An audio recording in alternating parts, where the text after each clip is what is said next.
Buen día chicos y chicas. Hoy vamos a continuar con la clase de los reptiles. Tengo que aclarar que necesariamente vamos a tener que ir rápido en la presentación. Lo que les voy a pedir es de que ustedes vayan haciendo sus apuntes y después del apunte propio de la clase van a poner una serie de párrafos en los cuales ustedes van a escribir información complementaria que por la rapidez pues no se haya mencionado aquí en la presentación, y que ustedes también saquen de alguna buena fuente de información. También ponen la cita, por favor. Entonces, pues no sé si hacen unas 2 hojas de sus apuntes, pues yo esperaría que al menos pues hicieran una hoja o dos de notas adicionales con sus respectivas citas. Bueno, estábamos en la clasificación general de los reptiles. Estaban los diferentes órdenes, ya los habíamos mencionado. Eh, Vamos a ir comentando primeramente a los testudines. Y miren, lo primero que hay que decir es de que esos testudines pues han estado presentes en las filogenias, pues en todos los sitios posibles prácticamente. Antiguamente eran anápsidos o eran considerados anápsidos, ¿no? Estaban pues en líneas distintas de los lepidosaurios y los arcosaurios, donde están los cocodrilos y las aves. Y después, como eh, fue avanzando la parte filogenética, los fueron colocando dentro de los diápsida, junto con los lepidosaurios, y eso inclusive por cuestiones morfológicas. Y en aspectos moleculares, pues ya los pasan entre los arcosaurios y los lepidosaurios, y en ocasiones los han colocado entre los arcosaurios. Este es el artículo de donde está. Chequenlo por favor y saquen también algún párrafo importante de ese artículo. Bueno, las tortugas. Lo principal de las tortugas pues es su caparazón. Como se nota aquí en esta imagen, pues está compuesto por partes óseas, ¿sí? Esas partes óseas, como se ve acá, están fusionadas con las costillas, con la columna vertebral también. Y esto hace que, bueno, pues las partes móviles de la tortuga sean sus extremidades. Aquí está la cintura pectoral, con su extremidad, la cintura pélvica, está fusionada, claro, la cintura pélvica a la propia columna, y están pues solamente articuladas y en movimiento las extremidades posteriores. También es muy importante el asunto del cuello, y es importante porque estas vértebras son bastante móviles para que la tortuga pueda esconder su cabeza dentro del propio caparazón. Esto en el caso de un suborden que se llama Cryptodira, que son las tortugas que nosotros conocemos en general. Y así que entonces pues repliegan todo su cuello y su cabeza dentro del caparazón de esta manera. Como vamos a ver después, hay otras tortugas del suborden Pleurodira en donde el cuello se repliega hacia los lados y un reborde que hay en el caparazón oculta, a veces no completamente, el cuello y la cabeza. Pero entonces ahí las vértebras del cuello están configuradas de otra manera para que pueda tener un movimiento distinto. También saben, es conocido de todos que no tienen dientes, tienen un pico córneo, aquí se nota. ¿Qué más? Bueno, el caparazón está formado por elementos óseos en su parte interna. Pero hacia el exterior también están eh, hechos por escudos córneos, no óseos, sino córneos como derivados del tegumento, ¿no? Los escudos córneos no están coincidiendo con los elementos óseos que ya hay hacia abajo. Y bueno, pues los escudos, como aquí se ve, pues tienen diferentes nombres: los escudos vertebrales, escudos pleurales, escudos marginales y una numeración, ¿no?, para darnos a entender la cuestión esa de las claves y demás.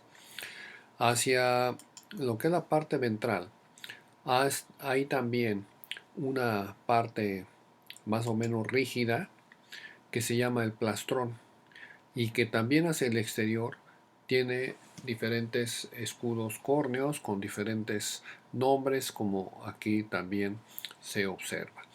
En ocasiones ese plastrón tiene movimiento en el caso de estos escudos, de tal manera que cuando se repliega el organismo en su caparazón, esto se mueve, se cierra, se pega al caparazón y pues hace una caja completamente cerrada prácticamente. Igual sucede con la parte posterior, tiene movimiento, tiene una articulación, y entonces pues se mueve cuando se repliega el animal, también mete la cola, sus patas, todo, y esto se pega al caparazón y cierra completamente al animal en una caja. Así que entonces, bueno, pues las tortugas, todas, tienen esta estructura.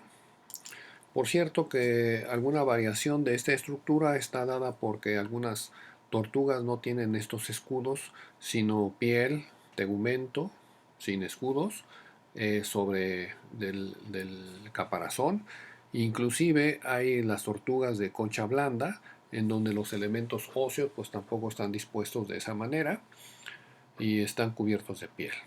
Bueno, ese caparazón lo que está haciendo es de que la respiración no se puede dar como normalmente se debiera de dar en un reptil. Es decir, que los reptiles ya tienen una respiración que está basada en la caja torácica, en la expansión de la caja torácica, pero pues aquí los elementos de la caja torácica están rígidos, así que no puede darse de esta manera. Así que las tortugas respiran por una serie de eh, músculos que aquí se observan, ¿sí?, que jalan a los órganos hacia atrás de tal manera que el pulmón, ¿sí?, puede entonces expandirse. Aquí estos músculos lo mueven en este sentido y estos otros músculos mueven en este sentido, ¿sí?, de tal manera que entonces los pulmones pueden expandirse y el animal puede respirar.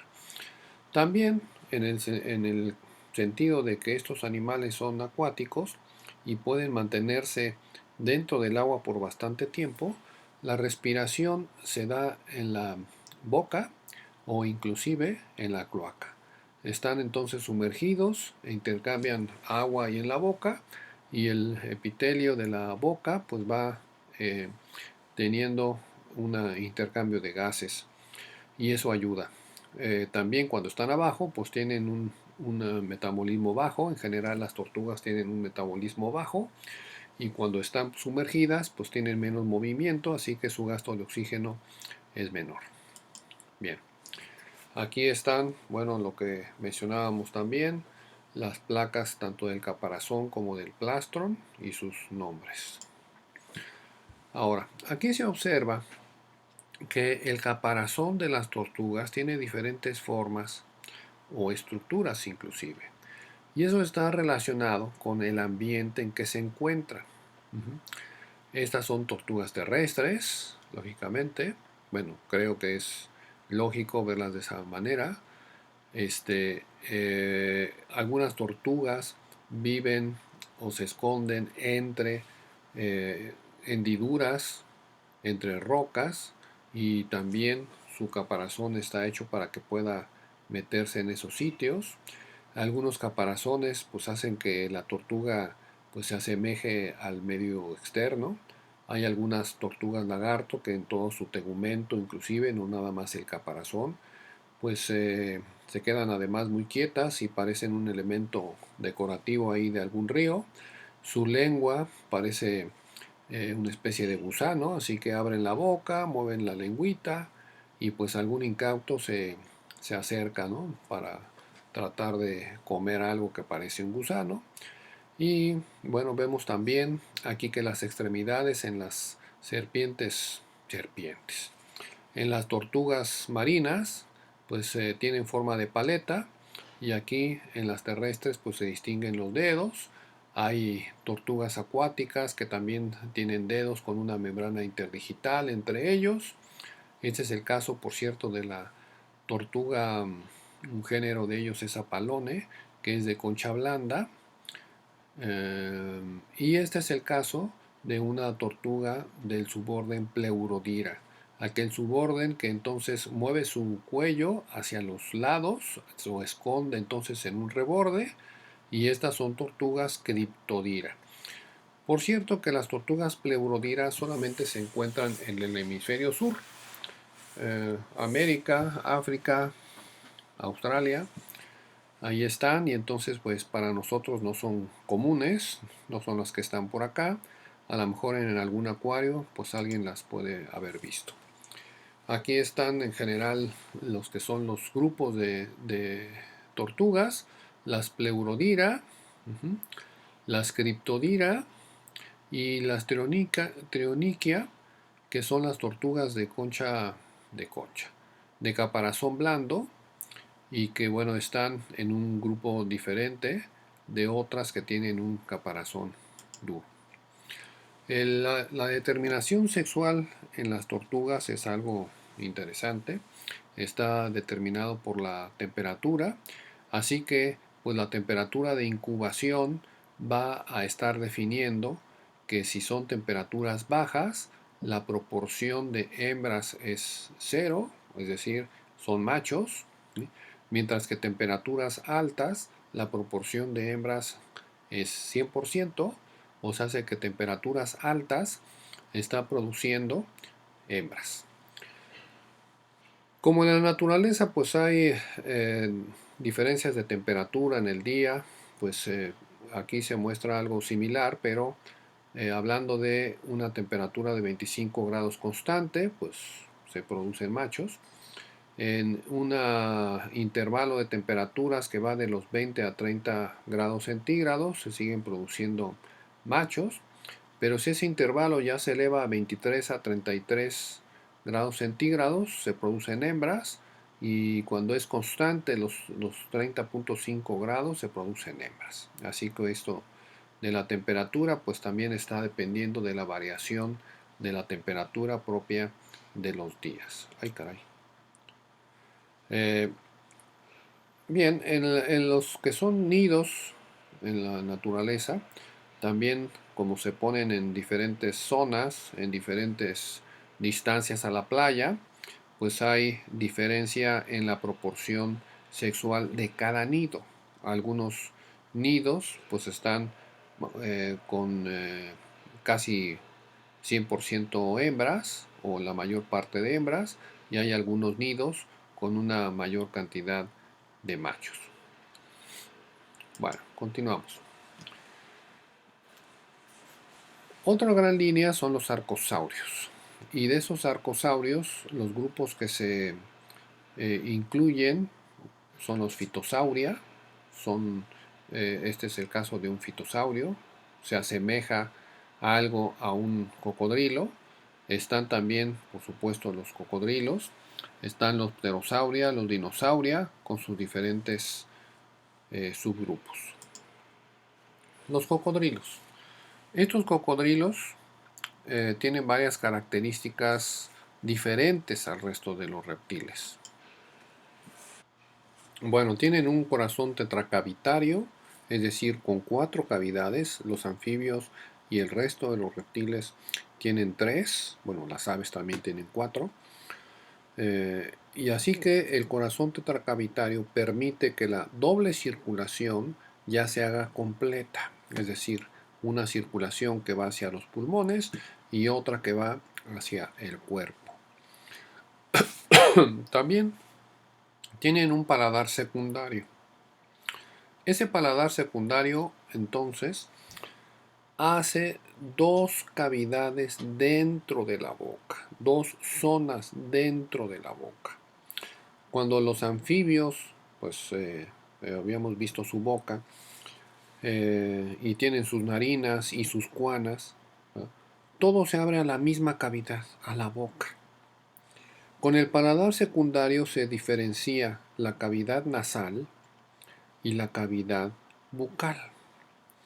Nosotros mismos tenemos un paladar secundario completo, es decir, podemos masticar tranquilamente mientras que respiramos tranquilamente porque la cavidad nasal está separada de la cavidad bucal. Bien, además tienen una molleja. Eso se parece a las aves y no es raro porque son la misma línea, son los arcosaurios. Bueno, tiene osteodermos, que quiere decir una serie de huesos ligados hacia el tegumento, son huesos dérmicos, y la parte dorsal de los cocodrilos pues tiene osteodermos, tiene costillas abdominales, músculos que cierran narinas, garganta, tímpano, puesto que se sumergen, ¿verdad? Tienen receptores dérmicos, tienen un tapetum lucidum que está detrás del ojo y que le permite reflejar la luz para que el ojo tenga más eficiencia en la captación de la luz. Tienen una membrana nictitante para que les proteja los ojos. Cuando agarran una presa, pues funciona esta membrana nictitante para que no haya algún golpe dentro de los ojos. Además tienen un pulmón que es eficiente. Un pulmón que en cierta forma se parece a las aves. ¿Por qué? Pues porque hay un flujo completo. Hay un flujo en donde el recambio es total. Y aquí se ve más o menos, bueno, se ve en un diagrama cómo está estructurado este flujo. En este caso, el A, pues son los cocodrilos, y el B, pues son las aves, que son también arcosaurios. En el A, que son los cocodrilos, pasa el aire y va hacia una parte del pulmón, esta de aquí. Esto está abierto para que pueda entrar el aire y en un segundo momento esto se cierra para que el aire pueda pasar a una segunda parte del pulmón y después pueda salir. Así que el recambio del aire es completo. No hay espacios muertos en donde se quede aire viciado y entonces se va dando la respiración. Bueno, esto mismo se da en las aves, pero con ayuda de sacos aéreos. Luego lo explicamos más a detalle con las aves. Y en estos diagramas también es esto mismo que les acabo de mencionar, como es el flujo de aire, de tal manera que no se queda aire estancado en los pulmones y es eficiente. Bueno, este es un pulmón y trata de explicar cómo está una parte del pulmón que fluye hacia la otra. Eso no es muy evidente, no es algo que se haya conocido hace muchos años. El artículo que lo describe correctamente tiene solamente algunos años. Bueno, otras características de los cocodrilos: tecodontos. Eso quiere decir que los dientes están en un alveolo, como nosotros. Polifiodontos, que tienen un gran número de recambio de dientes. Nosotros solamente somos difiodontos y eso en algunos dientes, es decir, los cambiamos, los mudamos una sola vez.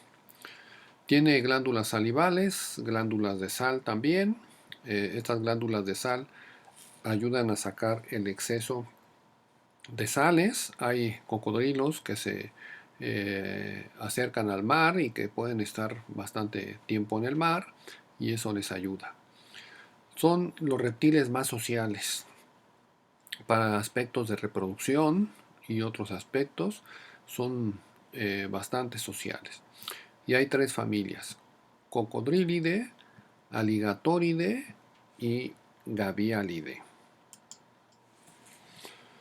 Bueno, la primera corresponde a los cocodrilos, la segunda a los caimanes, la tercera a los gaviales. Estos gaviales hay que buscarlos, buscar alguna imagen. Y bueno, tienen un hocico mucho más delgado, solamente se alimentan de peces y solamente hay 23 especies vivas, una diversidad en general reducida. En este mapa se ven las especies de cocodrilos, su distribución, y aquí en México está Cocodrilus moreleti y Cocodrilus acutus. Aunque como hay paso de artificial, pues por el hombre, de una especie de un lado hacia otro, pues ya hay híbridos, y aquí en la zona del istmo, pues también hay una serie de híbridos entre esas dos especies. Bueno, los pterosauria son un grupo bastante diverso, fueron un grupo bastante diverso, bastante interesante también, porque siendo tan grandes y a veces con estructuras, con cráneos bastante amplios, bastante pesados, este inclusive, por ejemplo, tenía esas estructuras para pasar por el agua y filtrar el agua, y eso implica una gran fuerza para el vuelo. Y no tenían, como las aves, pues una quilla aquí para insertar sus músculos, así que la física de su vuelo pues es distinta hacia las aves. Hay alguna información de esto en artículos, espero que alguno los busque y nos platique un poco sobre eso.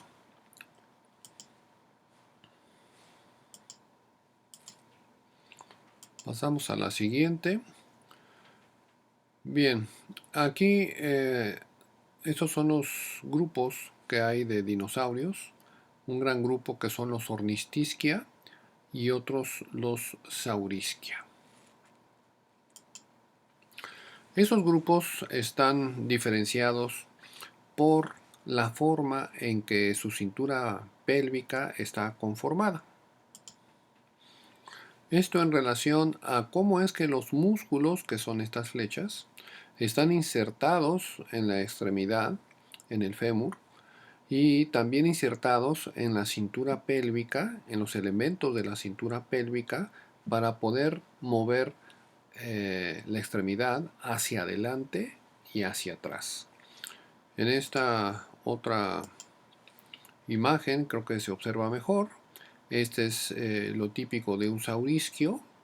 El isquion y el pubis están separados de esta manera, de tal forma, como en este caso, que los músculos se pueden insertar hacia el pubis, hacia el isquion, y entonces van produciendo movimientos hacia adelante o hacia atrás. Mientras que en este caso de los ornitisquios, el isquion y el pubis están alargados de esta manera.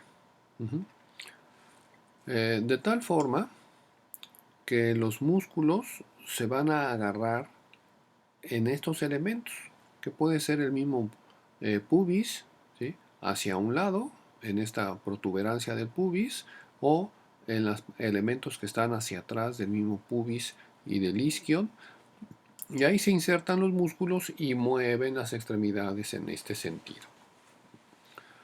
Hay que aclarar que los Ornithischia no son aquellos dinosaurios que dieron origen a las aves, aunque su nombre lo pareciera sugerir, no es así. sino que las aves se producen de los Saurisquia. Ahora, esta imagen es interesante porque nos hace ver que los grupos iniciales de dinosaurios son bípedos. Ya habíamos mencionado que en esta línea, pues la estrategia dada para la locomoción es ser bípedos, esto se ve aquí. Posteriormente a estos inicios, bueno, pues algunos se hicieron tetrápodos nuevamente.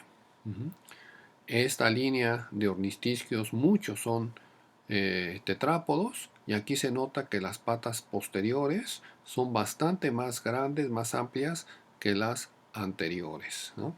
¿Eso por qué? Pues derivado de que su condición original pues fue ser bípedos. Y hay pues bastantes ejemplos de ornitisquia.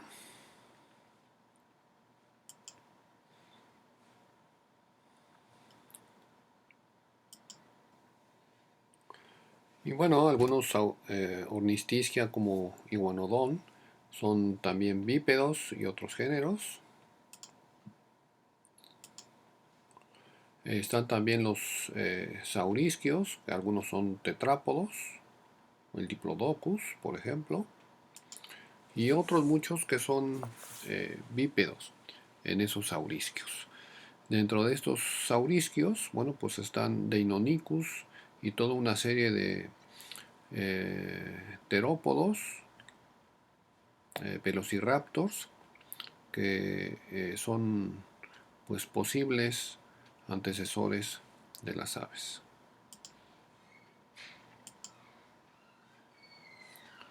Bueno, creo que por tiempo del propio video aquí lo vamos a dejar. Nos vemos luego.